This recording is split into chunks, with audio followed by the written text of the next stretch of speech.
got so much motherfucking design on right now. Bahas berkaitan dengan nikah mut'ah. Nikah mut'ah ini adalah nikah kontrak, yaitu di mana pernikahan dilakukan dalam batas waktu tertentu. Bisa jadi dalam jangka waktu beberapa tahun, puluhan tahun, beberapa tahun. Bahkan ada juga pernikahan yang dilakukan secara kontrak itu beberapa bulan, beberapa minggu, beberapa hari. Bahkan ada yang sampai dia nikah kontraknya 1 jam atau 30 menit. Ya tergantung dengan kesepakatan mereka. Ternyata pernikahan ini banyak mengalami kontroversial ya, apalagi tidak sesuai dengan konsep pernikahan. Di mana konsep pernikahan itu kan bersifat sakral dan selama-lamanya ya. Apalagi kalau seseorang sudah menikah, berarti ada hubungan perdata di antara laki-laki dan perempuan itu. Ada kewajiban bagi seorang suami dan ada kewajiban bagi seorang istri. Tetapi dalam ikatan pernikahan kontrak ini tidak ada kewajiban suami istri di dalamnya, kecuali hanya kewajiban memberikan uang pembayaran lah, uang pembayaran atau mereka sebut dengan mahar. Hanya dengan pembayaran yang 1 kali itu, maka suami tidak perlu lagi memberikan nafkah, tidak perlu lagi membimbing istrinya, tidak ada ikatan warisan, ya tidak ada hubungan-hubungan lainnya, hanya sekedar hubungan kenikmatan seksual saja.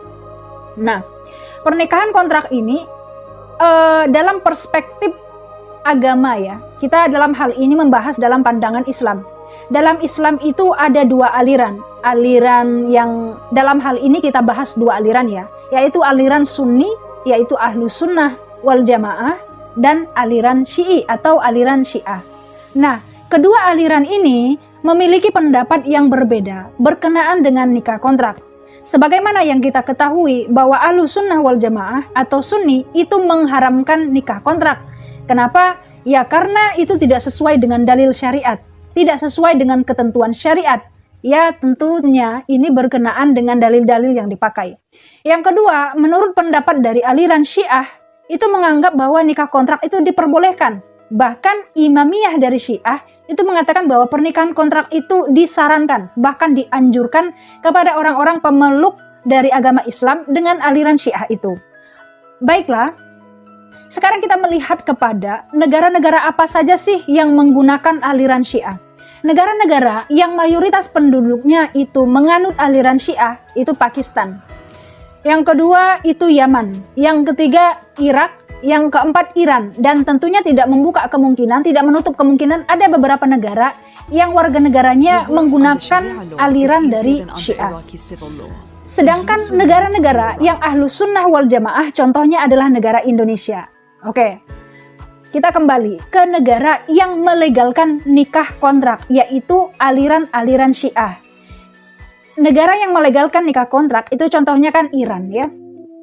Iran itu setahu saya itu 80% ya, bisa jadi lebih dari itu. Bahwa penduduknya itu mayoritasnya aliran Syiah. Termasuk juga Irak, Pakistan, Yaman. Nah, kalau di Indonesia bagaimana? Peraturan Indonesia tidak membenarkan nikah kontrak ya. Nanti insya Allah kita akan bahas bagaimana peraturan di Indonesia. Tapi realitas dan faktanya di Indonesia itu ada beberapa daerah yang melakukan nikah kontrak. Contohnya saja yang viral itu adalah Cianjur dan Puncak Bogor, di Bogor. Jadi di Bogor ini ada destinasi wisata Puncak Bogor.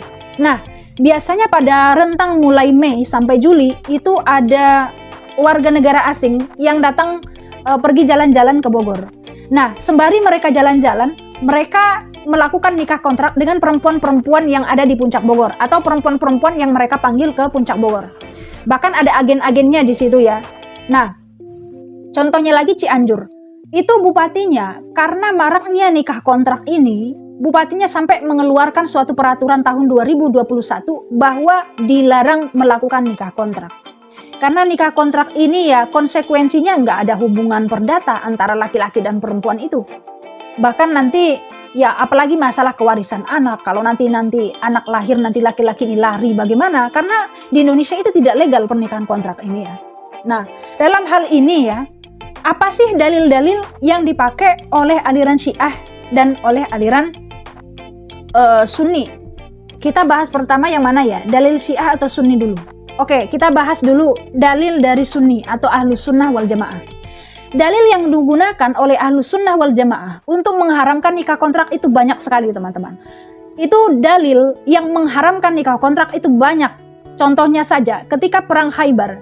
Nah, ketika perang Khaybar ini pada tahun 628 Masehi, ya, 628 Masehi ketika terjadi perang Khaybar yang diriwayatkan oleh hadis Bukhari, ya, hadis Bukhari.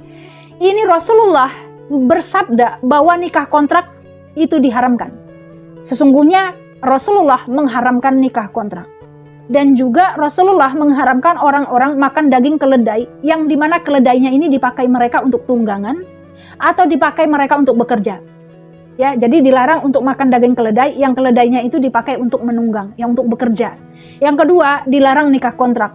Itu pas masa perang Khaybar. Yang kedua, itu pada masa perang Autas. Pada masa perang Autas itu terjadi pada tahun 630 Masehi. Pada masa tahun 630 Masehi itu kan terjadi perang Autas, ya. Nah, di masa perang Autas inilah pembolehan nikah kontrak. Kenapa Rasulullah membenarkan nikah kontrak? Itu kejadiannya di mana tentara-tentara muslim itu bersyahwat dan sangat ingin melakukan hubungan seksual. Tetapi tahulah orang-orang yang zaman dulu melakukan peperangan itu lama sekali rentang waktunya dan jauh dari istri. Karena melihat bahwa situasi yang darurat seperti itu, maka Rasulullah membolehkan mereka untuk menikah dengan warga yang tinggal di situ. Nah, selang waktu 3 hari setelah itu Rasulullah bersabda, sesungguhnya Allah telah mengharamkan nikah kontrak. Itu pas perang Autas. Kemudian pas Haji Wada itu pun ada hadisnya di mana Rasulullah mengharamkan nikah kontrak atau nikah mut'ah pas masa Haji Wada. Jadi gini ya, pas masa perang Khaybar, pas masa perang Khaybar yang terjadi tahun 628 Masehi, itu Rasulullah mengingatkan bahwa nikah kontrak atau mut'ah itu diharamkan. Itu hadis riwayat Muslim. Yang kemudian pas masa Autas itu dibenarkan. Itu pun hanya berlaku 3 hari karena kejadian darurat saat itu, dan Rasulullah mengharamkan kembali karena Allah sudah mengharamkan. Yang ketiga, pas masa Haji Wada, Rasulullah menekankan kembali bahwa itu diharamkan. Bahkan dalil kemudian itu adalah ulama Sunni atau ulama Ahlus Sunnah wal Jamaah mengharamkan nikah kontrak. Mereka sepakat bahwa tidak ada dalil Al-Quran yang membenarkan nikah kontrak. Karena nikah kontrak ini tidak sesuai atau tidak sejalan dengan konsep dari syariat Islam. Di mana dalam Quran surah Yasin ayat 56 bahwa pernikahan itu sakral. Pernikahan itu selama-lamanya, tidak hanya sampai ke dunia, sampai juga ke akhirat. Makanya suami memiliki tanggung jawab, istri memiliki tanggung jawab. Karena ikatan rumah tangga itu sampai kepada akhirat saja. Sampai kepada akhirat, bukan hanya dunia, bukan hanya soal syahwat saja, tapi ada pemenuhan-pemenuhan lainnya. Makanya ulama Ahlus Sunnah wal Jamaah mensepakati, mengijma'kan bahwa nikah kontrak itu diharamkan. Lalu kemudian dalil ayat Al-Quran yang digunakan Ahlus Sunnah wal Jamaah untuk mengharamkan nikah kontrak itu adalah Quran surah Al-Mu'minun ayat 5-7. Quran surah Al-Mu'minun ayat 5-7 itu intinya mengatakan bahwa dilarang berhubungan suami istri, dilarang melakukan hubungan kecuali kepada istri. Nah, dalam hal ayat Quran surah Al-Mu'minin ayat 5-7 ini, ulama tafsir mengatakan bahwa yang dimaksud dengan istri adalah dalam pernikahan yang sah. Sebagaimana kita ketahui, dalam Ahlus Sunnah wal Jamaah, nikah yang sah itu harus memenuhi rukun dan syarat. Rukunnya adalah ada mempelai laki-laki dan perempuan, ada saksi, ada wali, gitu ya. Tapi kalau dalam Syiah itu kan nikah kontrak tidak perlu ada wali. Kalau ada wali ya silakan, tidak ada wali nggak masalah. Tidak ada saksi tidak ada masalah. Yang penting ada uangnya dan ada perempuannya. Itu kalau dalam pandangan Syiah. Tapi kalau dalam rukun dan syarat dari Ahlus Sunnah wal Jamaah, istri yang dimaksud itu adalah dalam ikatan pernikahan yang sah. Dan pernikahan yang sah itu adalah pernikahan di mana ada iddah, ada talaknya, ada kewajiban memberikan nafkah, ada hubungan kewarisan, ada hubungan kewajiban membimbing, ada kewajiban bagi seorang laki-laki untuk memimpin keluarganya. Nah, kalau dalam hal ini berarti kontrak tidak masuk atau nikah mut'ah nggak masuk kepada istri dalam ayat ini. Gitu ya, dalam pandangan Ahlus Sunnah wal Jamaah. Sedangkan dalil yang dipakai oleh aliran Syiah. Nah, sekarang kita beralih ke dalil yang dipakai oleh aliran Syiah. Dalil yang dipakai oleh aliran Syiah itu adalah Quran Surah An-Nisa ayat 24. Dalam Quran Surah An-Nisa ayat 24 ini isinya begini ya potongannya. Dan dihalalkan bagi kamu selain perempuan-perempuan yang demikian itu, jika kamu berusaha dengan hartamu untuk menikahinya, bukan untuk berzina. Maka karena kenikmatan yang telah kamu dapatkan dari mereka, berikanlah mas kawinnya kepada mereka sebagai suatu kewajiban. Tetapi tidak mengapa jika ternyata di antara kamu telah saling merelakan setelah ditetapkan. Nah, menurut dari aliran dari Syiah atau Syiah Imamiyah, ayat ini berbicara tentang kewajiban laki-laki memberikan mahar atau biaya kepada perempuan karena sudah berhubungan. Dan tidak masalah jika nanti ada kerelaan di antara kalian. Kerelaan yang dimaksud oleh ulama Syiah ini adalah kerelaan untuk memutuskan hubungan atau kesepakatan tentang nikah kontrak.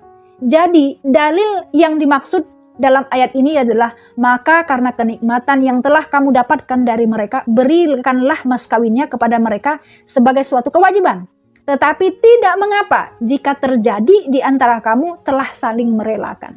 Telah saling merelakan yang dimaksud di sini menurut pandangan Syiah adalah merelakan dalam hal kontrak. Jadi kalau kalian sudah sama-sama sepakat, ya sudah, berarti itulah pernikahan itu menurut mereka. Tapi menurut Ahlus Sunnah wal Jamaah, ayat ini bukan tentang kebenaran atau membolehkan nikah kontrak. Ayat ini sebenarnya berbicara tentang kewajiban laki-laki untuk menunaikan mahar. Tetapi jika dalam ikatan pernikahan, ternyata istrinya merelakan untuk mengurangi jumlah mahar atau merelakan pengurangan mahar, ya nggak masalah.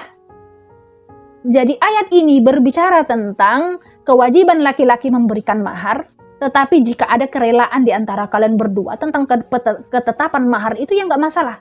Jadi ada perbedaan pendapat dari ulama Syiah ya. Jadi ulama Syiah menganggap oh tidak, ini adalah dalil tentang nikah mut'ah. Ya itulah mereka tafsirkan. Yang kedua, dalil hadis. Dalil hadis yang dipakai oleh kaum Syiah atau Syiah Imamiyah. Jadi kenapa saya katakan Syiah Imamiyah? Jadi aliran Syiah ini mereka berpegang kepada pendapat dari imamnya mereka. Jadi mereka memiliki setidaknya ada 12 imam. Nah, apa yang dilontarkan oleh imam itulah yang mereka sebut dengan hadis, ya. Jadi dalam Syiah ini hadis tidak hanya sabdanya Rasulullah, tetapi hadis juga adalah apa yang diucapkan oleh imamnya mereka, itu juga hadis. Makanya dalam hal ini ada ucapan yang dikeluarkan oleh imam mereka seperti ini.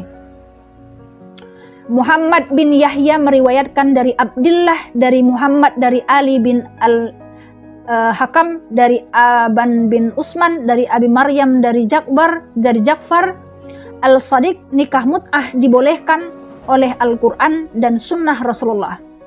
Di sini kita lihat bahwa tidak ada sabda Rasulullah, karena di sini murni perkataan dari Ja'far al-Sadiq. Yang kedua, Ja'far al-Sadiq kemudian imamnya mereka berkata begini, bukan termasuk golongan kami yang tidak beriman kepada karrah atau raja'ah dan tidak menganggap halal nikah mut'ah. Nah itu perkataan dari imam mereka. Perkataan dari imam mereka berikutnya adalah disunnahkan bagi laki-laki melakukan nikah mut'ah. Laki-laki dari kalian tidak akan mendapat kebahagiaan saat meninggal dunia sehingga mereka melakukan nikah mut'ah walau sekali saja. Jadi kalau kita lihat hadis yang dipakai oleh imam Syiah atau hadis yang dipakai oleh golongan Syiah ini adalah perkataan dari para imam, bukan sabda dari Rasulullah. Ya, itu ya. Jadi imamnya mereka mengatakan bahwa nikah kontrak itu diperkenankan. Nah, kalau begitu mungkin ada pertanyaan dari teman-teman, kan sudah ada ijma, kan sudah ada dalil hadis yang mengharamkan, kenapa Syiah masih membenarkan? Pertama, soal hadis. Selama hadis diriwayatkan oleh para sahabat, yang menurut kaum Syiah, sahabat ini adalah dekat kepada Abu Bakar, dekat kepada dekat kepada Abu Bakar, dekat kepada Umar bin Khattab, dan kemudian membaiat kepemimpinan dari mereka, mereka tidak mau menerima hadis. Jadi aliran Syiah tidak mau menerima hadis, di mana hadis ini diriwayatkan oleh sahabat dari golongan Abu Bakar dan Umar. Kenapa? Ya karena itu ya, Syiah tidak ya gimana ya, mereka kurang suka lah sama Umar sama Abu Bakar. Kenapa? Karena masalah kepemimpinan saat itu. Karena menurut Syiah kan pemimpin harusnya jatuh kepada Ali bin Abi Thalib. Karena Ali bin Abi Thalib itu lebih dekat nasabnya kepada Rasulullah, harusnya diserahkan kepada keluarganya Rasulullah, itu maksudnya ya, bukan kepada para sahabat. Nah, itu menurut pendapat mereka. Jadi mereka tidak menerima hadis selama hadis itu diriwayatkan oleh para sahabat yang dalam hal ini membaiat lah atau dekat kepada Abu Bakar dan Umar lah, yaitu ya. Terus kan ada ijma, mungkin ada teman-teman lagi mengatakan ada ijma ya. Ijma atau kesepakatan ulama itu adalah kesepakatan ulama Ahlus Sunnah wal Jamaah. Sedangkan aliran Syiah, mereka hanya mau menerima apa yang dikatakan oleh imamnya mereka. Imamnya mereka berkata, maka itu adalah hukum. Nah, jadi imamnya mereka mengeluarkan sabda dan itu mereka anggap sebagai hadis, kebolehan untuk nikah mut'ah. Ya, apalagi kesepakatan oleh para ulama Ahlus Sunnah wal Jamaah. Ulama Ahlus Sunnah wal Jamaah ketika mengambil dalil hadis, yang mereka pakainya dalil hadis dari sahabat-sahabat Rasulullah tanpa melihat ya sahabat, ya pokoknya sahabat, dan dengan pakai kualifikasi jujur, kemudian dalil hadisnya kuat, ya sudah dipakai. Jadi sedangkan Syiah, ya kalau dia diambil dari golongan Abu Bakar atau dekat ulama yang dekat atau condong kepada Abu Bakar dan Umar, ya mereka nggak mau. Ya tahu ya perselisihan antara Syiah ya, Syiah dengan Sunni ya. Syiah itu ya menganggap bahwa yang seharusnya menjadi pemimpin itu ya harusnya Ali, bukan Abu Bakar gitu ya. Oke, begitulah ya tentang aliran. Lalu bagaimana di Indonesia?